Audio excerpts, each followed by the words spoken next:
Alhamdulillahilladzi nahmaduhu wa nasta'inuhu wa nastaghfiruh wa na'udzu billahi min shururi anfusina wa min sayyiatina a'malina. May yahdihillahu fala mudilla lahu wa may yudlilhu fala hadiya lahu. Asyhadu an la ilaha illallah wahdahu la syarika lah wa asyhadu anna Muhammadan abduhu wa rasuluhu la nabiyya ba'dah. Allahumma fasholli wa sallim ala sayyidina Muhammad wa ala alihi wa sahbihi wa mawalah. Amma ba'du fa ya ibadallah, ya ayyuhalladzina amanu ittaqullaha haqqa tuqatih wa la tamutunna illa wa antum muslimun. Wa qala Allah ta'ala fil kitabil karim, a'udzu billahi minasy syaithanir rajim. Bismillahirrahmanirrahim. Innallaha wa malaikatahu yusholluna 'alan nabi. Ya ayyuhalladzina amanu shallu 'alaihi wa sallimu taslima. Qala Nabi Muhammad Rasulullah sallallahu alaihi wasallam, khairun nas anfa'uhum linnas. Shadaqallahul adzim. Hadirin jamaah salat Jumat rahimakumullah. Pada hari ini kita sudah berada pada tanggal 10 bulan Juni tahun 2022 Masehi, dan bertepatan pada hari ini kita sudah berada pada tanggal 10 bulan Zulkaidah tahun 1443 Hijrah. Hadirin jamaah salat Jumat rahimakumullah. Pada kesempatan khutbah siang hari yang berbahagia ini, khatib mengambil judul tentang penghinaan terhadap Nabi besar kita Muhammad Rasulullah sallallahu alaihi wasallam oleh juru bicara Partai Bharatiya Janata atau BJP, yaitu di India. Hadirin jamaah salat Jumat rahimakumullah. Nah, tentunya kita sebagai umat Islam Indonesia, tentunya kita sangat menyesal peristiwa terjadinya beberapa hari yang lalu yang disiarkan kita lihat di beberapa media, yang mana kedua bicara dari partai berkuasa di India terang-terang telah melakukan perbuatan rasis atau perbuatan sara, yaitu dua juru bicara partai di India itu jelas-jelas menghina Rasulullah SAW yang sangat dimuliakan oleh umat Islam, atau yang sangat dimuliakan dalam agama Islam. Tetapi kita lihat betapa kejinya, betapa kita lihat sangat keji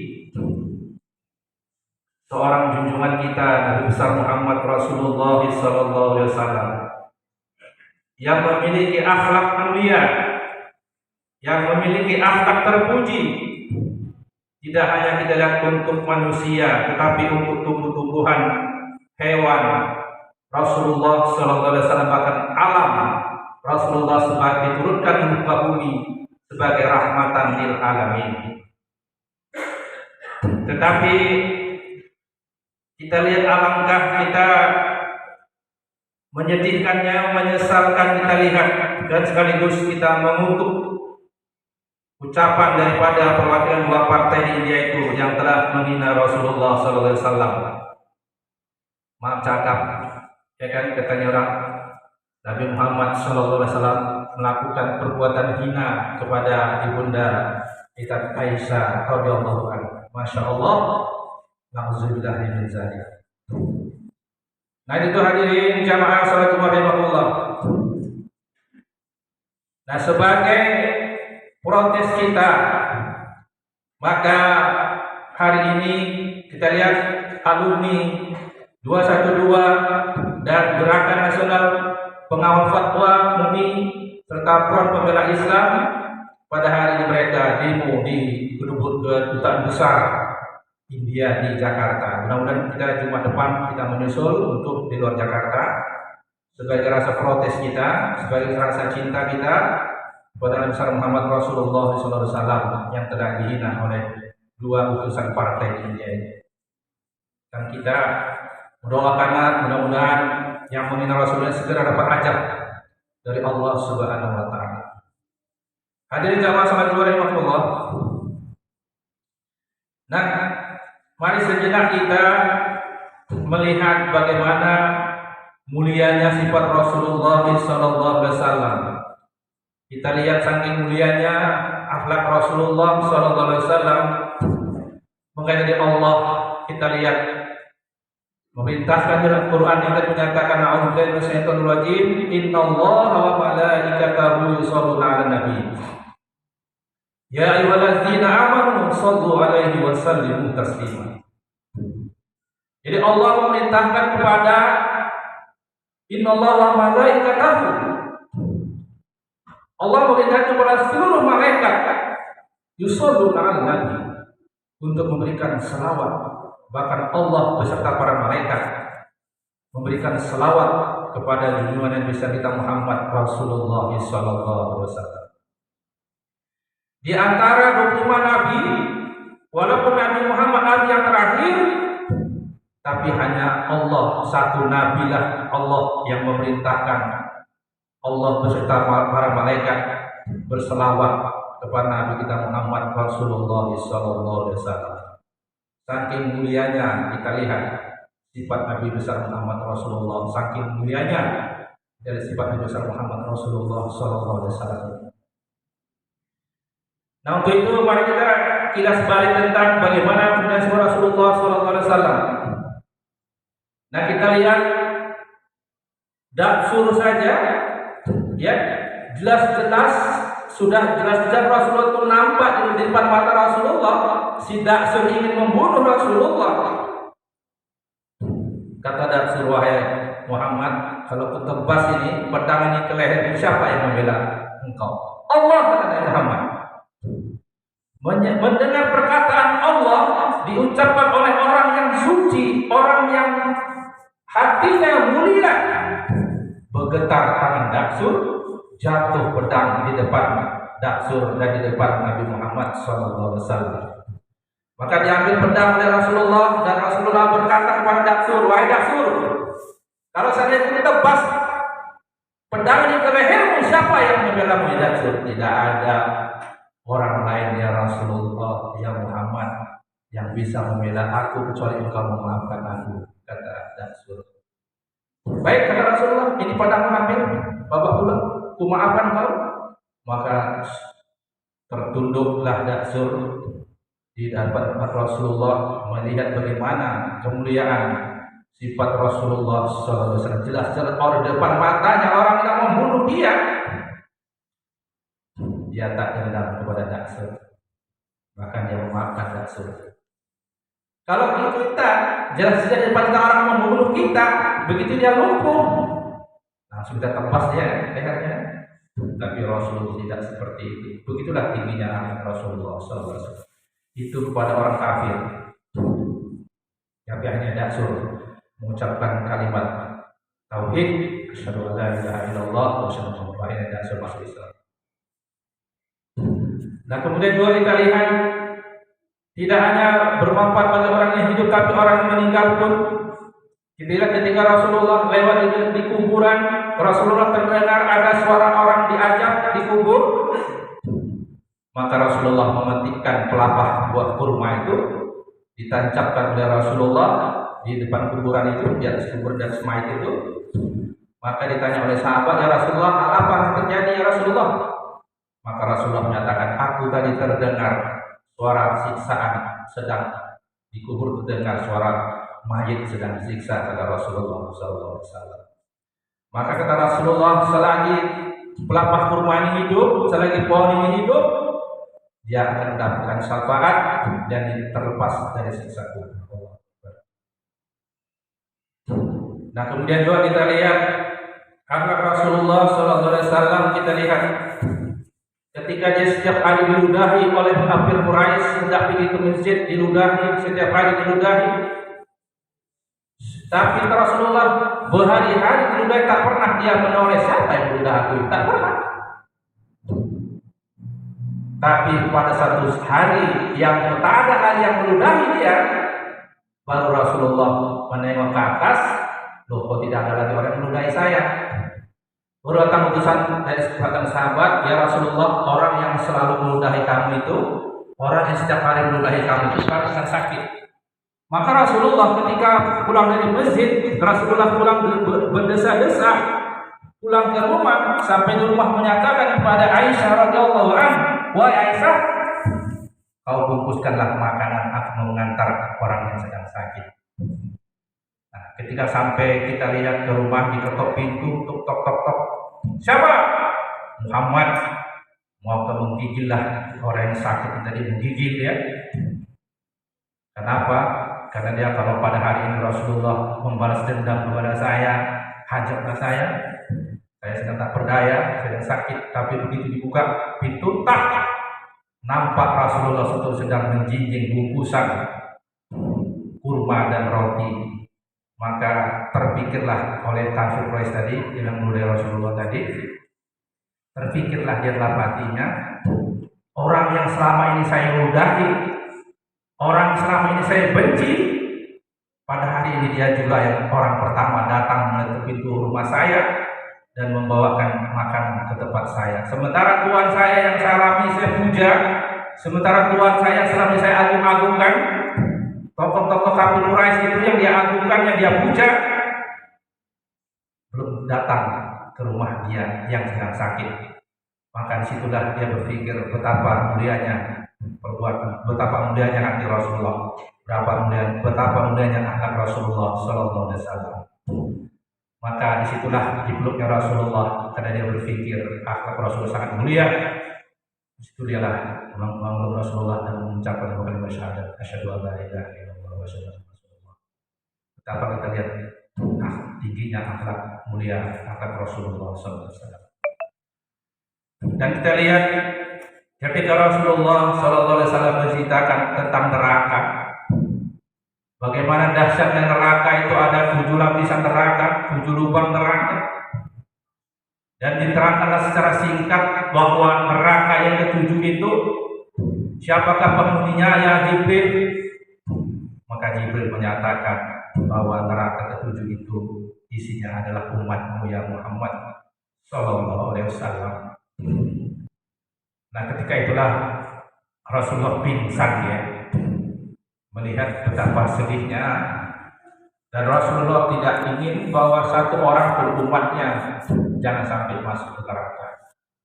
Begitu dengar umat neraka ke-7 itu umatmu ya Rasulullah SAW, kata malaikat Jibril, tiba-tiba pingsanlah Rasulullah, saking tak mau, saking sedihnya dia supaya umatnya ini jangan ada yang sampai masuk neraka.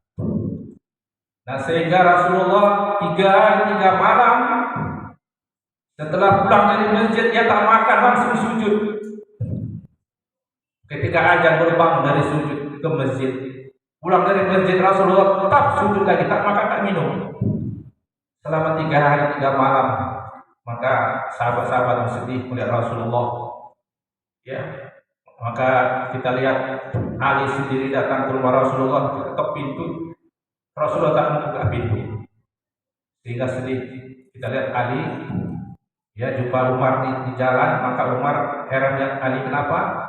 Karena dia tahu apa kejadian pada diri Rasulullah SAW. Sehingga kita lihat Umar pun melihat kondisi Rasulullah yang tak bangun-bangun dari sujud, tak makan, tak minum. Begitu aja dengar aja, beliau bangkit hanya ke masjid, pulang dari masjid sujud lagi.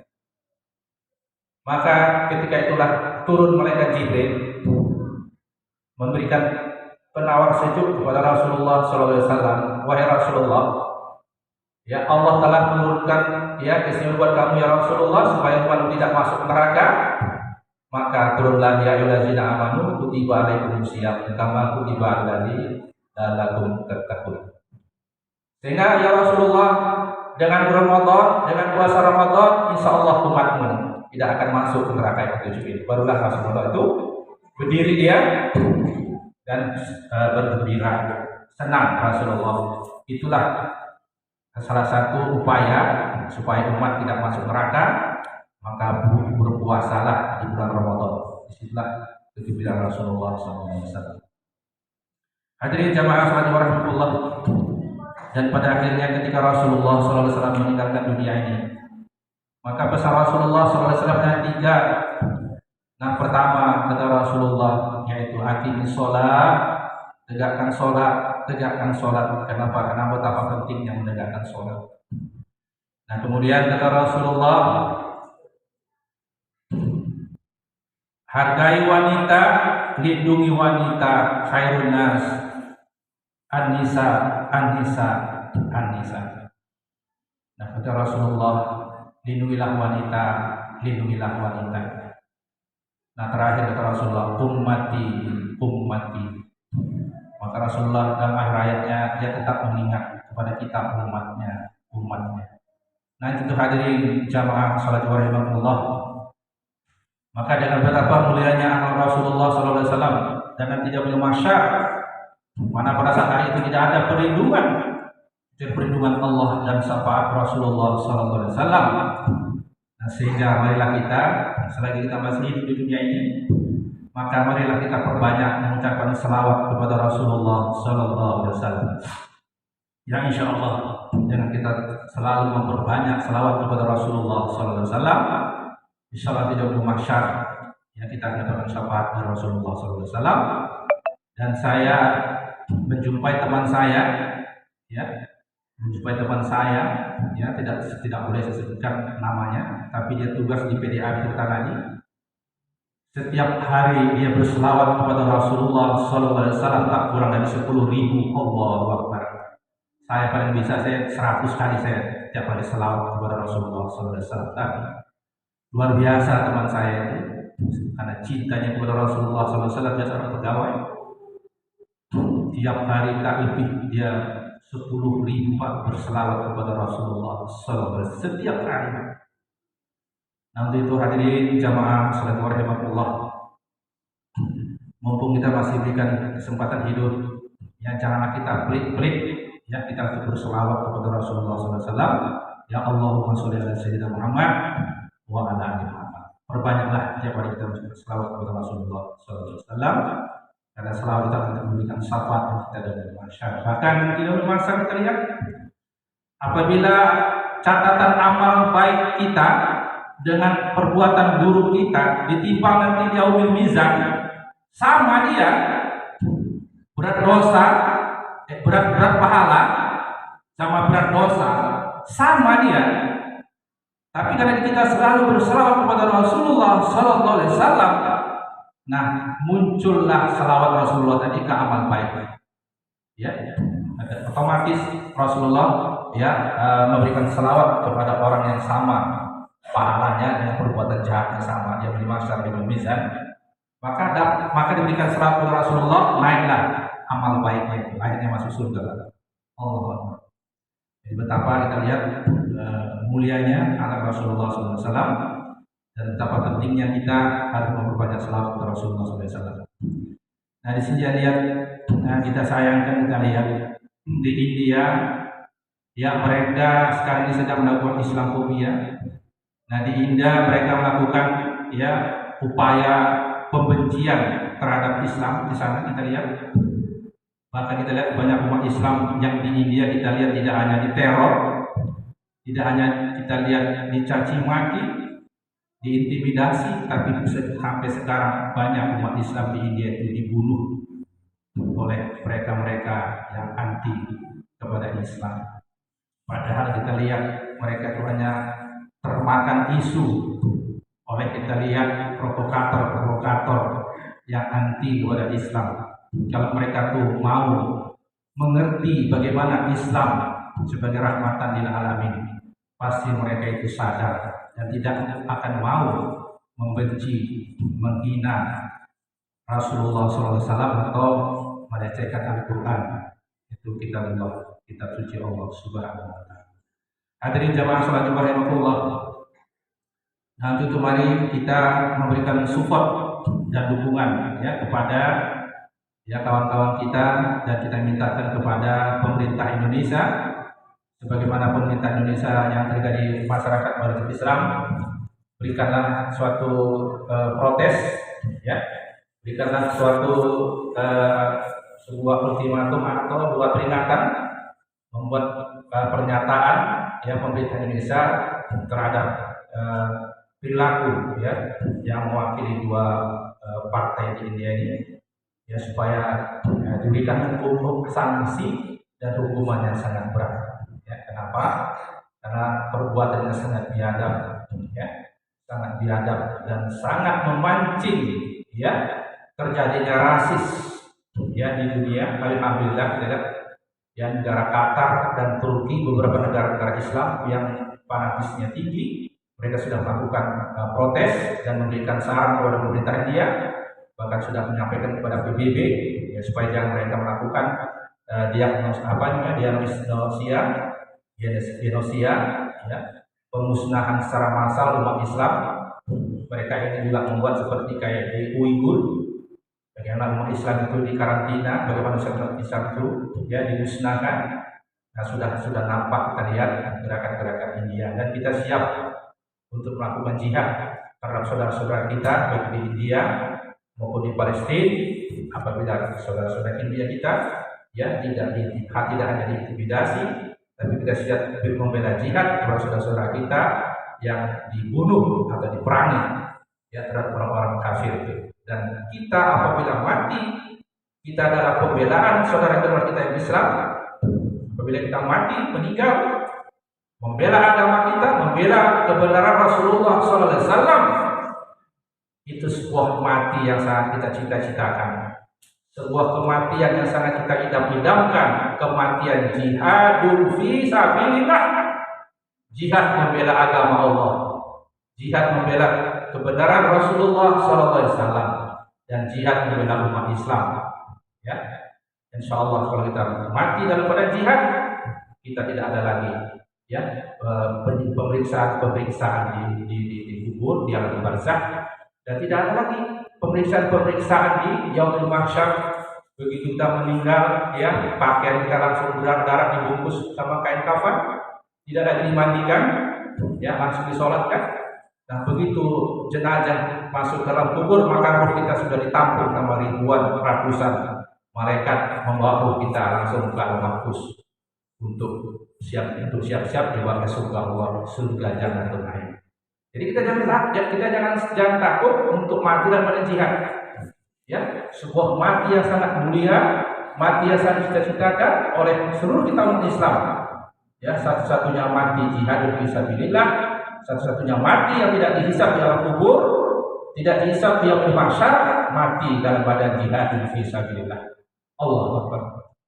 Hadirin jamaah sekalian warahmatullah, akhirnya mari ya kita prihatin ya saudara-saudara kita yang ada di India maupun di Palestina.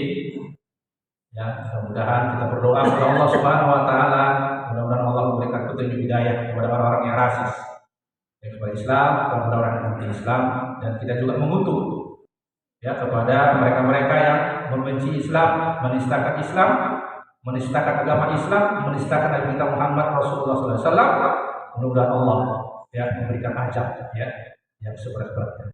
Barakallahu fiikum wa nazim wa nafa'ana minal qur'an wa qul ya astaghfirullahaladzim li wa lakum wa lisanil mu'minat wa muslimin astaghfirullahaladzim wa ghafurur rahim.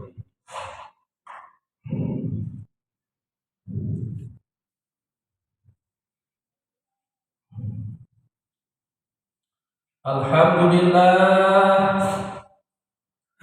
alhamdulillahilladzi an'amana bi ni'matil iman wal islam wa ya'dhamu na'im. Asyhadu an la ilaha illallah wahdahu la syarika lah wa asyhadu anna Muhammadan abduhu wa rasuluhu la nabiyya ba'dah. Allahumma shalli wa sallim ala sayyidina Muhammad wa ala alihi wa sahbihi wa mawala. Amma ba'du fa ibadallah. Ittaqullaha haqqa tuqatih wa la tamutunna illa wa antum muslimun. Wa lahu amrullahi amran alima wa bada'a nafsi ta'lima fa qala jalla jalaluhu alima. Qala Allah ta'ala fi kitabil karim. A'udzu billahi minasyaitonir rajim. Bismillahirrahmanirrahim. Innallaha wa malaikatahu yusholluna 'alan nabi. Ya ayyuhalladzina amanu shallu 'alaihi wa sallimu taslima. Allahumma ighfir lana dzambana mu'minin wal mu'minat.